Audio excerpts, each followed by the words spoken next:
નમસ્કાર વિદ્યાર્થી મિત્રો, હું જસાણી સર આપ સર્વેનું જસાણી એજ્યુકેશનમાં હાર્દિક સ્વાગત કરું છું.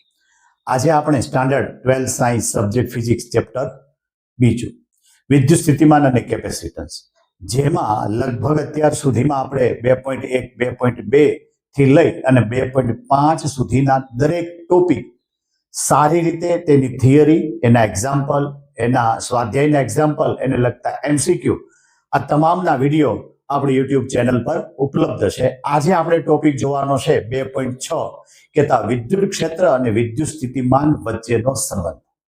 તમારે પહેલા ચેપ્ટરમાં વિદ્યુત ક્ષેત્રનો એકમ ન્યૂટન પર કુલમ, એનો બીજો એકમ હતો વોલ્ટ પર મીટર, જેની સાબિતી આપણે આ લેક્ચરમાં આપવાની છે. તો આપણો ટોપિક છે વિદ્યુત ક્ષેત્ર અને વિદ્યુત સ્થિતિમાન વચ્ચેનો સંબંધ. ઘણી બધી વાર આ રીતે ક્વેશ્ચન પૂછાઈ ગયો છે. હવે અહીંયા મેં આકૃતિ દોરી, એ તમારી ટેક્સ્ટબુક કરતા થોડી અલગ છે. અહીંયા આ કોઈ બિંદુ છે અને ત્યાં મેં સ્મોલ ક્યુ જેટલો વિદ્યુત ભાર મૂકી દીધો છે. આ સ્મોલ ક્યુ થી આર એ જેટલા અંતરે એકને સમતલ એ બતાવ્યું છે, જેનું સ્થિતિમાન વી એ કેતા વી થાય છે. બીજું, આ ક્યુ થી આર બી જેટલા અંતરે સમતલ બી છે, એનું સ્થિતિમાન વી બી છે કેતા વી પ્લસ ડેલ્ટા વી છે, ડેલ વી છે.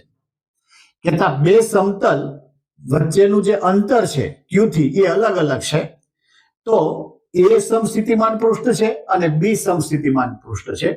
અત્યાર સુધી આપણે જોયું કે સમસ્થિતિમાન પૃષ્ઠ પર કાર્ય શૂન્ય થાય છે, પણ સમસ્થિતિમાન પૃષ્ઠ વડે કાર્ય મળે છે. હવે દેખીતી રીત છે કે અહીંયા એ જે બિંદુ છે એનું અંતર ઓછું છે, બી જે છે એનું અંતર વધારે છે. તો આપણું સૂત્ર હતું V બરાબર KQ upon R, R જેનો ઓછો એનું સ્થિતિમાન વધારે. એનો મતલબ એ થયો કે VA એ વધારે હશે, VB એ ઓછું હશે. અહીંથી કોઈ એકમ ધન વિદ્યુત ભારને મારે ડેલ્ટા એલ જેટલું સ્થળાંતર કરાવવું છે. તો કે ડેલ્ટા એલ કોનું અંતર છે? તો કે સપાટી A થી અહીંયા સપાટી પરના બી બિંદુ સુધીનું અંતર ડેલ્ટા એલ છે અને એના એટલું મારે સ્થળાંતર કરાવવું છે. તેના માટે મારે કાર્ય કરવું પડે. આ સ્ટોરીથી આપણે ચાલુ કરવું છે. આકૃતિમાં દર્શાવ્યા અનુસાર એકબીજાથી નજીક બે સમસ્થિતિમાન પૃષ્ઠ, એક એ છે બીજું બી છે, એમના સ્થિતિમાન અનુક્રમે VA અને V પ્લસ ડેલ્ટા V છે. એકનું VA છે, એકનું VB છે. સપાટી A થી ડેલ એલ જેટલા લંબ અંતરે, લંબ અંતર એટલે આ સમતલ અને આ લંબ અંતર, સપાટી B પરનું બિંદુ P છે.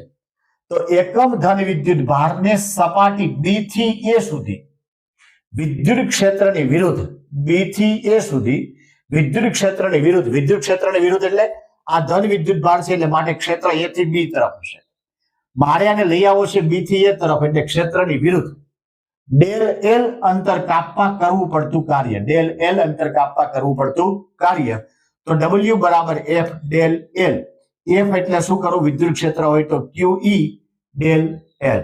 હવે Q ને હું છેદમાં મૂકું તો W ના છેદમાં Q બરાબર E ડેલ એલ અથવા તો E ડેલ્ટા એલ.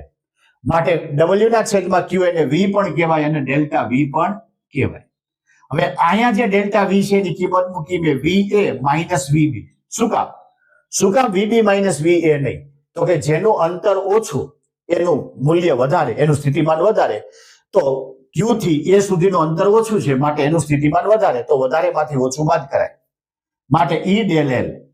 હવે અહીંયા V એની કિંમત છે V, B ની કિંમત છે V plus delta V is equal to E del V.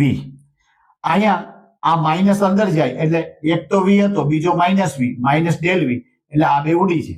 માટે અહીંયા વધ્યું minus del V is equal to E del L. માટે E ને કરતા બનાવું તો minus del V upon del L અથવા તો ડેલ્ટા V ના છેદમાં ડેલ્ટા એલ. કોઈ પણ પદના, કોઈ પણ રાશિના છેદમાં જો લંબાઈનું પ્લેટફોર્મ આવતું હોય તો એને એ રાશિનું પ્રચલન કહેવાય. અહીંયા જોવો જી, આ સ્થિતિમાન છે, સ્થિતિમાનના છેદમાં એલ છે માટેનું નામ શું પડ્યું?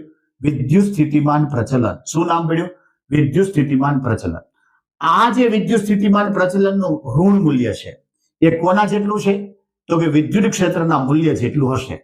અહીંયા આ E બરાબર V upon D થયું. મેં ડેલ V ની જગ્યાએ V ધાર લીધો, ડેલ L ની જગ્યાએ D ધાર લીધો. તો આનો એકમ થાય વોલ્ટેજ પર મીટર. જ્યારે વિદ્યુત ક્ષેત્રનો એકમ થાય ન્યૂટન પર કુલમ, એટલે વિદ્યુત ક્ષેત્રનો એક એકમ આ થાય, બીજો એકમ ન્યૂટન પર કુલમ શક્ય બને છે. તો અહીંથી આવો પણ ક્વેશ્ચન તમારો જાય કે ન્યૂટન જો હોય તો કુલમ વોલ્ટેજ ના છેદમાં મીટર આવો એકમ બની શકે, જે કે નીટની અંદર આવો એકમ પૂછી શકે. બીજો આના ગુણધર્મ, જે દિશામાં સ્થિતિમાનનો ઘટાડો સૌથી ઝડપી થતો હોય એ દિશામાં વિદ્યુત ક્ષેત્ર હોય. વિદ્યુત ક્ષેત્ર કઈ દિશામાં હોય? જે દિશામાં ક્ષેત્રનો સ્થિતિમાનનો ઘટાડો સૌથી વધુ એ દિશામાં હોય. વિદ્યુત ક્ષેત્રનું મૂલ્ય એ સમસ્થિતિમાન પૃષ્ઠને લંબ દિશામાં એકમ સ્થળાંતર દીઠ સ્થિતિમાનના ફેરફાર જેટલું હોય છે. સ્થિતિમાનના ફેરફાર જેટલું હોય છે. આ સ્થિતિમાનનો ફેરફાર એટલે ડેલ્ટા વી અથવા તો ડેલ વી. બરોબર? જોજે આને લગતો એક્ઝામ્પલ. કોઈ એક વિસ્તારમાં વિદ્યુત સ્થિતિમાન વિધેયના સ્વરૂપમાં આપ્યું છે, એટલે સમીકરણના સ્વરૂપમાં vxyz એટલે ત્રણેય આમ લેવાના 2x² વત્તા 3yqz માઇનસ 4z ની 4 ઘાત x સૂત્ર પરથી મળે છે.